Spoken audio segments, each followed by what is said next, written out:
Video editing, film editing, it can really eat up your time, especially when it's something that you're already struggling with. One of the trademarks of my own career has been my turnaround time, because I'm really fast when I edit. And so in this video, I'm going to be sharing with you some of the tips and practices that I do that probably makes me faster than most people. And hopefully, if you begin to apply some of these tips, it might just increase your own timing as well.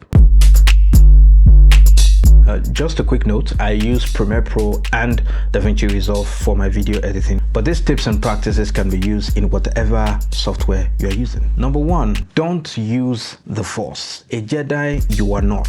Take time to go through your material, and whether you're watching it in real time or you're just scrubbing through, it helps to know exactly what it is that you have, because by the time you're putting together a structure, knowing that you have some things and knowing where they are really helps in your speed to put this thing together. Number two is to edit from behind. The last two takes are usually the best takes, because every take before then has probably undergone some changes, or maybe the director didn't like it or anything like that. So if you actually start editing from behind, the first two takes that you get to watch are usually the best ones, and then you can just skip through the other ones and get right next to the next part of the video. Presets and favorites, and it is my favorite. So for the favorites, you can actually create a personal folder in the effects panel that has all your favorite effects, the effects that you use all the time. So instead of having to search for them each time, you can just create this folder and drag all of them into your personal folder. And so next time when you're editing, all your effects are already there in your favorite folder, and you can just pick and drag them.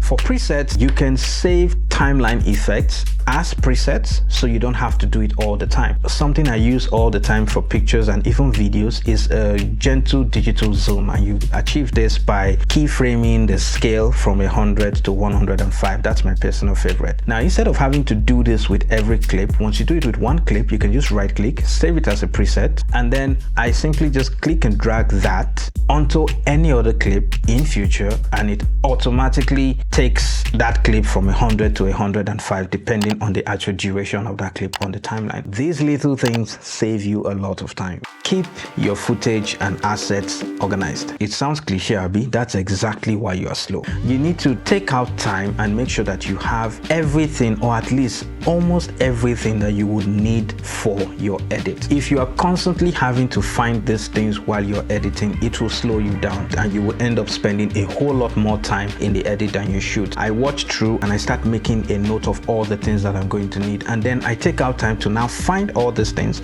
put them in a folder, and then by the time I'm editing again, I'm just dragging and dropping. That way your speed is a lot faster than it would have been if you had to start sourcing all these things while you're editing. Number five is to invest in real estate. No, it's not that one. But I mean real estate in terms of space. A 2 is better than 1. If you do not have a big monitor, let's say 32-inch, you should consider getting a second screen so that you can have your timeline on one screen, and then you can have your bins, you can have your scripts open on another screen. It will make you faster, trust me. When I travel, I always carry with me an HDMI cable, and when I get to an hotel, I'm always opting for the hotel room that has the TV screen quite close to the table. Why? You guessed it. I'm going to turn that TV into a second screen because I cannot edit with the tiny 21-inch monitor on my laptop. I will be a whole lot slower. Just be careful when you're putting your hand behind those things. Don't let it fall and break. Another thing I do is to use proxies. Proxies are low resolution copies of your footage in a much editing friendly codec. So there are some codecs that no matter how strong your system is, because of the codec, your system will struggle. Your editing software will struggle. For example, drone footage that is in 4K, that is in H.265. Once you put that footage on your timeline, you will hear the fans of your system start up.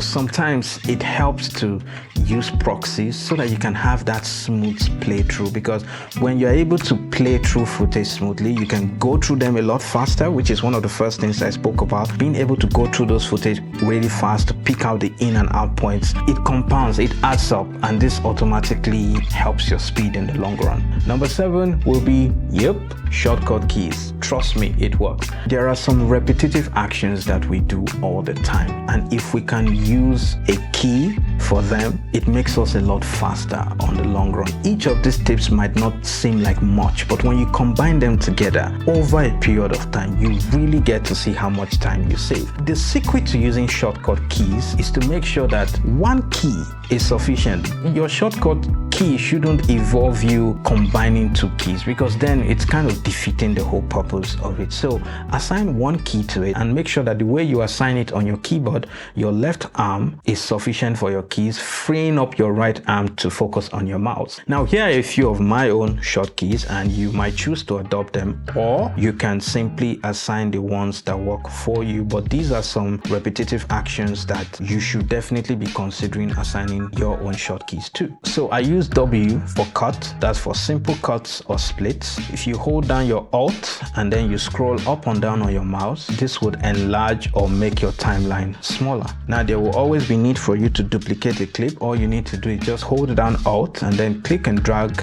your clip to duplicate it.